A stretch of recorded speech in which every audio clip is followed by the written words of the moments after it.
Di ba? Ang sabi, the fool has said in his heart, no God! Kailangan niya na kasi. Eh, Kristiyano ka eh. Natutunan mo mula sa salita ng Diyos na yung ganyan ugali, mali! Ipipilit mo. Kaya sa discipline, pag hindi siya makikinig, tanggalin. Bakit? Kasi kung Christian ka, susunod ka sa Panginoon. Hello? O, tignan mo yung natabi mo.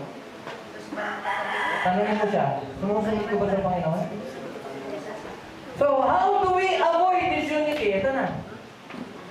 How do we avoid? Yung iba, hinuhulaan yun eh. Ang isang nangingibabaw na solusyon is charity. O, bigyan nyo. Bakit ko sinabi ng advance na gano'n? Kasi baka isipin nyo, having the same mind, ibig sabihin niya, pareho ng doktrina.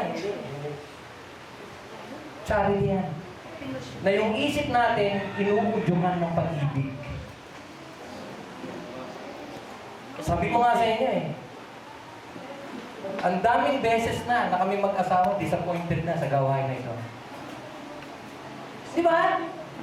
Sabi ko nga sa mga kanina, narinig nyo na, may mga pagkakataon na yung tono ng pananalita ko, may halo ng pagtatampo. Pero nagtatakpa kayo at nandito pa ako. Yes. Kaya wala ba hindi magsabi, kasi sunduan niya si Pastor eh. Oo? Hello? Hi, Rex. Yabang naman ni Pastor. Hindi, pwede ko ipagmalaki. Arigato, Rex. Hindi yun ang dahilan kung ba't ako nandito kasi wala namang ganun.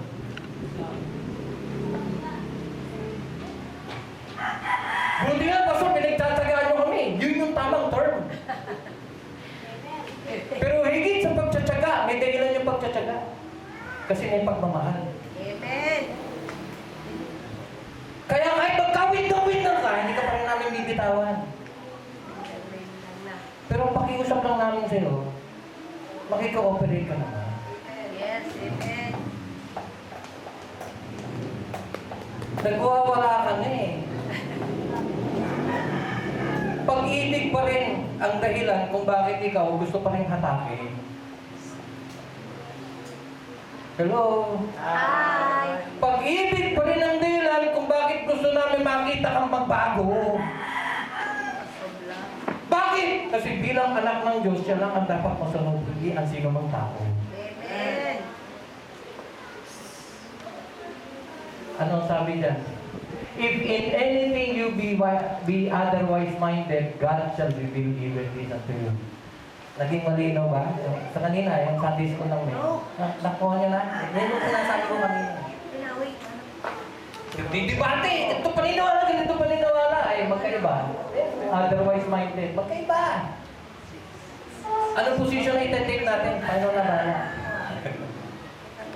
Hindi eh. Panginoon na magsasabi kung sino yung nasa tama. Hindi sinasabi kung sino yung tama. Hindi. Ang Panginoon magpapatunay kung sino yung nasa tama. At sa mga pakiramdam, pagkaganin.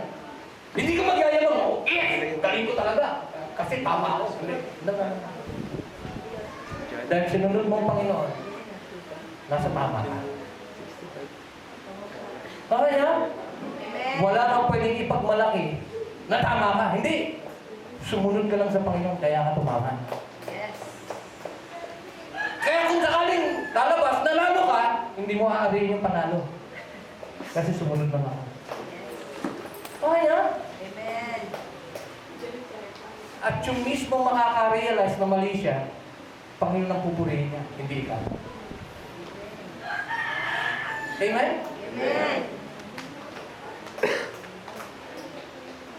Let us therefore, as many as be perfect, be thus-minded.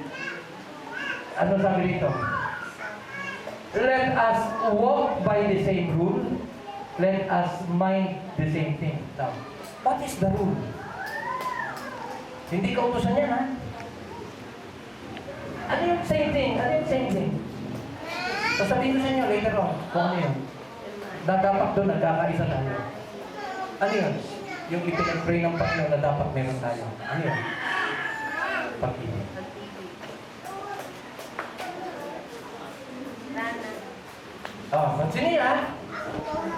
Brethren, be followers together of me and mark them. Sino yung them? Yung lumalakad doon sa rule, yung merong pag-iisip na pareho, who walk as you have us for an example. Mark them. So, how do we avoid disunity? How do we avoid? Yung unang inano natin is by avoiding those who cause disunity, di ba? Pero how do we further avoid?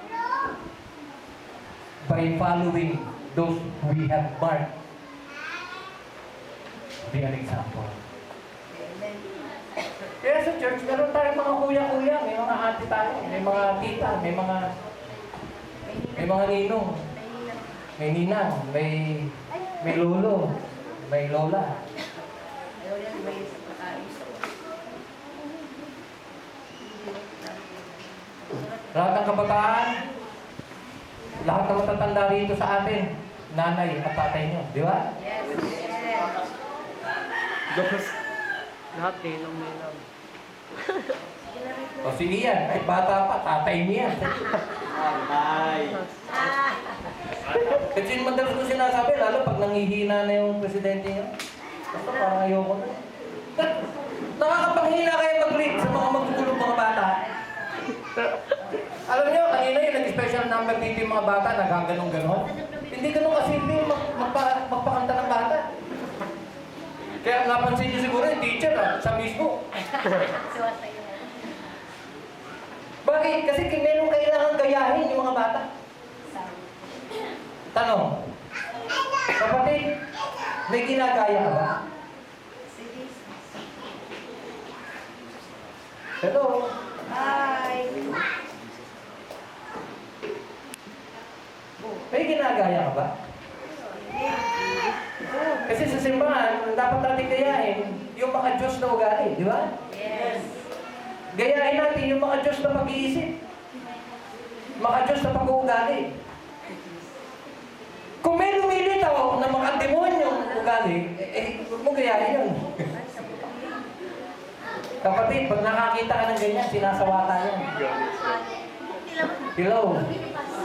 Pag nakakita ka ng ganyan sa loob ng simbahan, Oo, pwede. sinasawa yan. Yes. Amen. Hindi tinatawanan yan. Ganun din ako.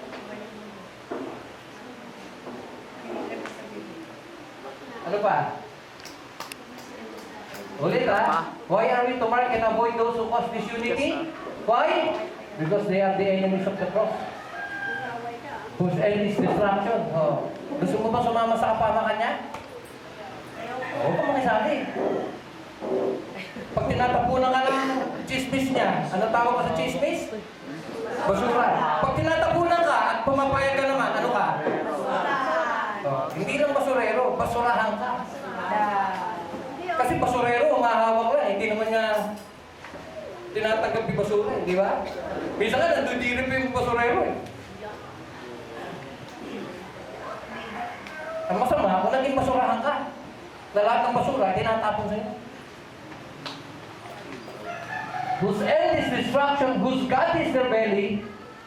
May isa akong pastor na narinig, sabi niya, yan, kita mo, kayo mga tao ngayon, malaki chan. Ako, ayoko nang gamitin nyo kasi nakagamitin chan ko. Whose God is their belly, whose glory is in their shade, who minds earthly things. Hirap. This is the reason why the Lord prayed for our unity, that they may all be one, even as we are one. It is an abomination to the Lord if there is disunity among the brethren. But God is pleased when we are united. Amen? Ano sabi? Psalm 133 verse 2? Verse 1? Behold, how good and how pleasant it is for brethren to dwell together in unity. God is pleased. Kaya kung may mga tao na walang layunin kundi manira, God is displeased. Sino? This is the reason why the Lord prayed for our child. Na kung may pag-ibig ka, kapatid, dagdagan mo pa. Bakit? Kasi yan yung isang commodity na madalas nagagamit sa loob ng simbahan.